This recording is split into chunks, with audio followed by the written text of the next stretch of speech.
কোন সরকারি অফিস কোন দলের অফিসে পরিণত হয়েছে। কাজে এই প্রশাসন দিয়ে নিরপেক্ষ নির্বাচন হওয়া সম্ভব নয়।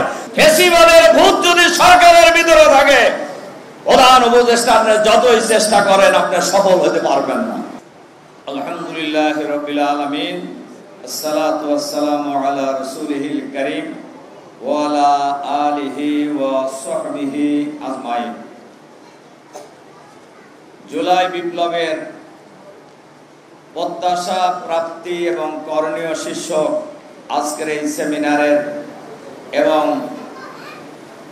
শহীদদের স্মরণে আয়োজিত বইয়ের মরক উন্মোচন উপলক্ষে আয়োজিত আজকের এই অনুষ্ঠানের জনাব সভাপতি, জামাত ইসলামীর সম্মানিত নায়েবে আমির, সাবেক এমপি জনাব অধ্যাপক মুজিবুর রহমান, জাতীয় নেতৃবৃন্দ, শহীদ পরিবারের সম্মানিত সদস্যবর্গ, আহত ভাই ও বোনেরা, সম্মানিত সুধীমণ্ডলী, সাংবাদিক বন্ধুগণ, আসসালামু আলাইকুম ওয়া রাহমাতুল্লাহ। আমি সংক্ষেপে প্রাপ্তি প্রত্যাশা এই প্রবন্ধের মধ্যেই উল্লেখ করা হয়েছে। আজকের এই দিনে খনি হাসিনা ক্ষমতায় টিকে থাকার জন্য জামাত শিবিরকে নিষিদ্ধ ঘোষণা করছিলেন। এখন আওয়ামী লীগ, হাসিনা নিষিদ্ধ হয়ে গেছে, জামাত ঠিকই আছে।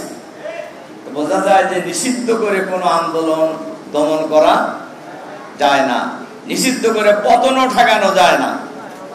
সম্মানিত সুধীমণ্ডলী, ভাই এবং বোনেরা, আমি করণীয় ব্যাপারে কয়েকটি কথা বলতে চাই ভূমিকা ছাড়া।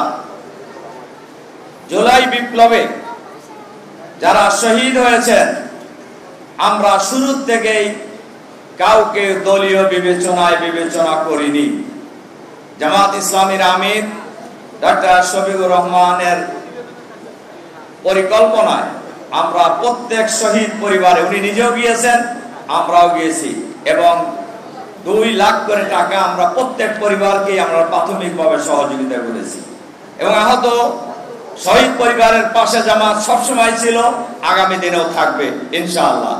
আমি করণীয় ব্যাপারে যে কথাটি বলতে চাই,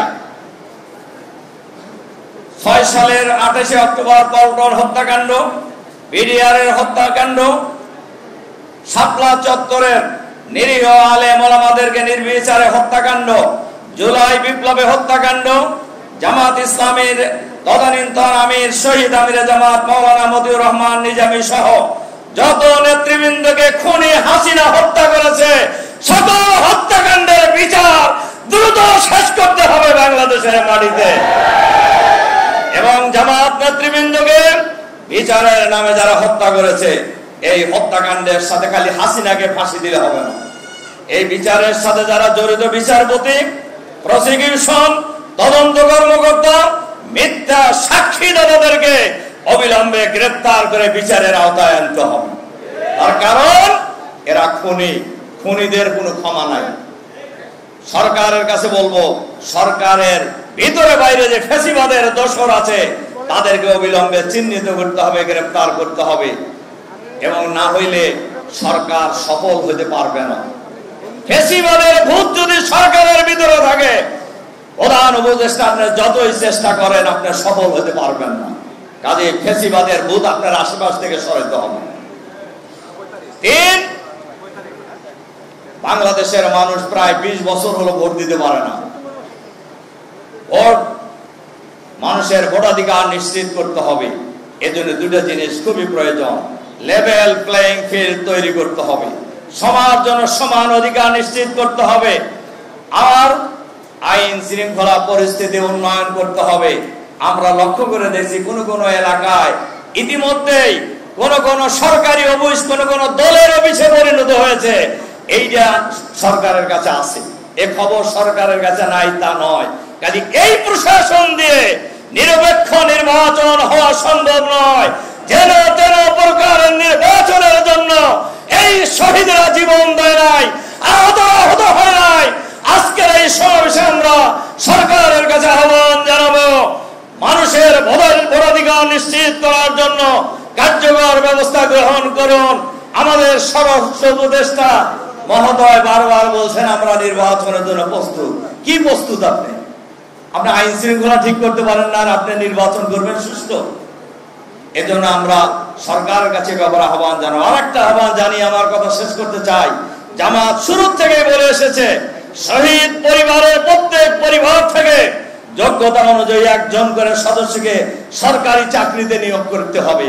আর আহতদের এই সরকারের দায়িত্ব হলো তাদের পুনর্বাসন করা, যাদের রক্তের বিনিময়ে, যাদের জীবনের বিনিময়ে আমরা নতুন বাংলাদেশ পেয়েছি।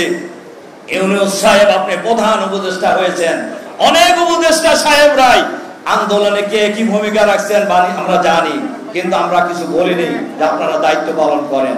কিন্তু আপনারা যদি দায়িত্ব পালন না করেন তাহলে অতীতের স্বৈরাচারীদের যে পরিণতি হয়েছে আপনাদের পরিণতি একই হবে। কাজে আসুন, যে ঐক্যবদ্ধ আন্দোলনের মধ্য দিয়ে আমরা ফ্যাসিবাদ বিদায় করেছি, আমরা দল মত জাতি ধর্ম বর্ণ নির্বিশেষে জাতি ঐক্য করে দেওয়ার জন্য করে দেওয়ার মধ্য দিয়ে আগামী দিনে নতুন বাংলাদেশ বিনির্মাণের জন্য আমরা ঐক্যবদ্ধভাবে লড়াই চালিয়ে যাব ইনশাআল্লাহ। এটাই হোক আজকের এই জাতীয় সেমিনারের অঙ্গীকার। আল্লাহ হাফেজ। বাংলাদেশ জিন্দাবাদ।